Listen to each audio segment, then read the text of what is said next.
it is apparent that the land route migration took place along the Uttarapath and the Indus Valley civilization.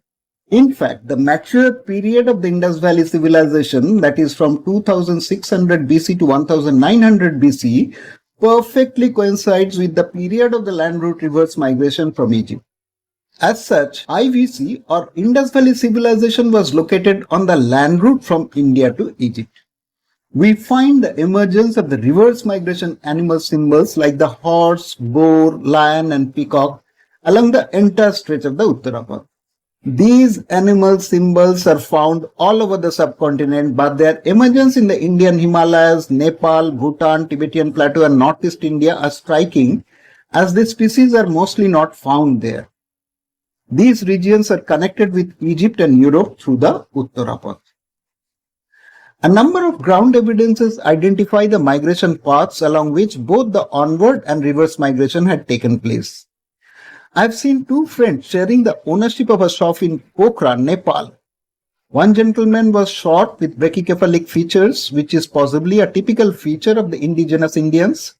In this case, the face is roundish with breadth more than 80% of the vertical height of the face, while his friend was not only tall but also had an oligocephalic face, with width of the face less than 75% of the height. This is a typical feature of some parts of Europe. I have also seen Kali in the Kamalasagar temple of Tripura draped in a white sari, suggesting her reverse migration nature. A dramatic change occurred in the reverse migration path when a direct sea route between the Red Sea ports and the west coast of India was established around 1500 BC. This new land route was possibly referred to as Dakshinapath, which joined Uttarapath near Mount Kailash. The Shodosha Mahajanapadas emerged along these two highways, which were exclusively recorded in the Jain and Buddhist texts written in Pali. This suggested that these were settlements of the Pali speakers.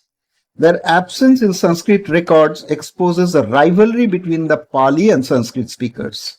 In all probability, reverse migration fraternities from Europe were Sanskrit speakers, and the reverse migration fraternities from Egypt were Pali and Prakrita speakers. At this juncture, as the reverse migration fraternities from Egypt came by ship directly to the west coast of India, nobody traveled along the old land route via the Indus Valley civilization, resulting in its silent collapse. As such, we could not find any cause for the collapse of the Indus Valley civilization. As 16 Mahajanapadas emerged in northern India, it gave an impression that Indus Valley civilization population had shifted to the Gangetic plains. Over a period, the sea route from Red Sea got extended to the Bay of Bengal, as the reverse migration fraternities from Egypt were keen to reach the matriarchal territories of Gangaridhi. The Prakrita-speaking fraternities returned back to Bengal at this stage. The Egyptian deities Hathor and Isis created on the front facade of the Cairo Museum are associated with lotuses, much like Lakshmi and Saraswati of the Indian pantheon. These images have striking similarities with the Sri or Lakshmi images of Chandraketugarh, an archaeological site near Kolkata. Similarly, several terracotta artifacts of Chandraketugarh have a pair of wings, a characteristic feature of Isis, the Egyptian manifestation of Sri. Ptolemy's map drawn at the beginning of the Christian era clearly shows 5 openings of river Ganga. In fact, we find a detailed description of the military powers of the king of Gangaridhi in the notes of Greek and Roman scholars. It is possible that because the Egyptian people had spread from east coast of India, they had a compulsion to return to Gangaridhi and Kirat Desh, marked as Kiradesh in the map. I wonder how a major event like the reverse migration of the Indian origin fraternities remained completely unnoticed and therefore undiscussed in academic forums. The concept of Indo-Aryan migration is often discussed, though it was considered as a primary migration from Europe to India and never as a reverse migration. On the other hand, any concept of reverse migration from Egypt is not known. At least, I have never heard any serious discussion about this subject. The people of Gangaridhi region or ancient Bengal followed a matriarchal culture and worshipped goddesses since a long time ago. The residual effect is still palpable and often manifest culturally in the region. They collectively worship goddesses like Kali, Durga, Lakshmi, Saraswati, Monasa, Jagadhatri, Basanti, and so on. I know many of them are known to the rest of the country, but a community collectively worshipping goddesses is something unique in the world.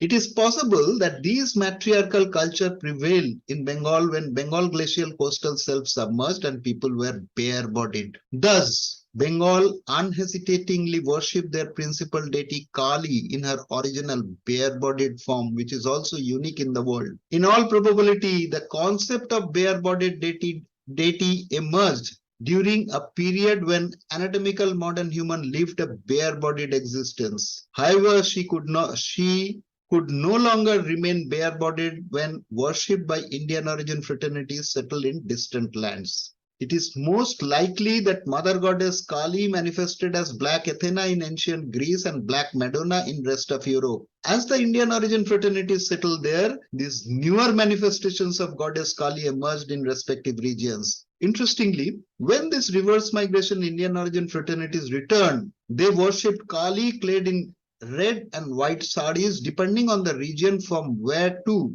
these reverse migration fraternities had returned. Those who returned from red territory like the Red Sea region preferred their Kali in red sari, as I have seen in Ramana Kali temple in Dhaka. Those who returned from the white territory or Europe preferred their Kali in a white sari, like in Kamalasagar Lake temple in Tripura. The Kali in Bengal quite faithfully has retained its original form. It took me many years to explore these regions and conceptualize that these are features of the reverse migration of Kali worshipping fraternities from distant lands. Similarly, when the lion fraternity worshipped Kali, they preferred to have lion as her Vahan or associate. We find Durga as one of the most popular deities of India, particularly of Bengal. We are aware that Mother Goddess Durga is another manifestation of Kali, although they look so different from one another. We consider Shiva as the consort of both Kali and Durga. When the reverse migration horse fraternity worshipped Durga, they preferred to depict their Durga mounted on a horse.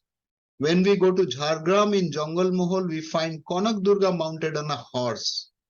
Durga, the warrior goddess of India, has a striking similarity with the warrior goddess of ancient Greece, Athena, as she is also associated with horse.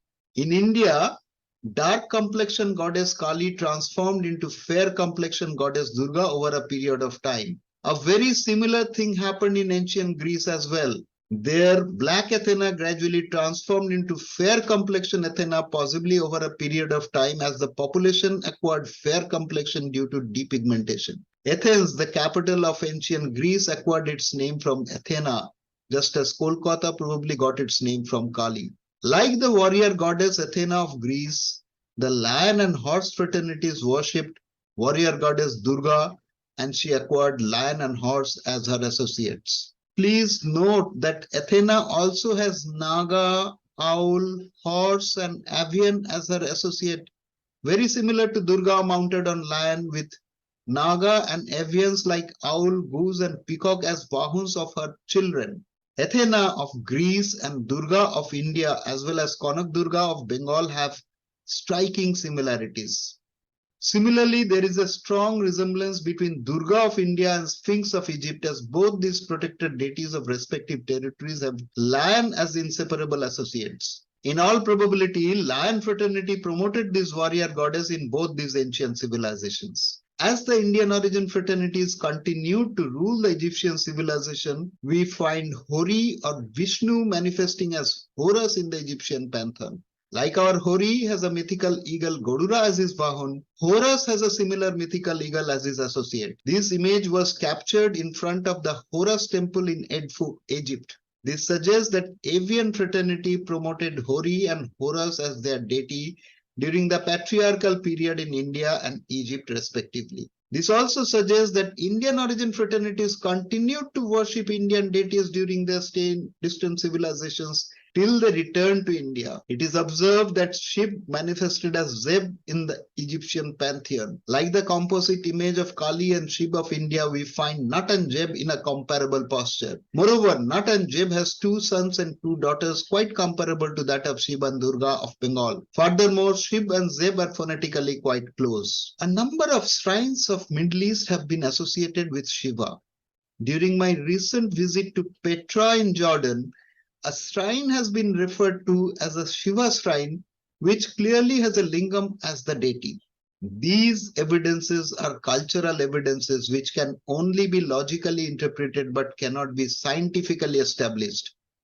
Today, there are genetic evidences which confirm onward and reverse migration of the Indian origin fraternities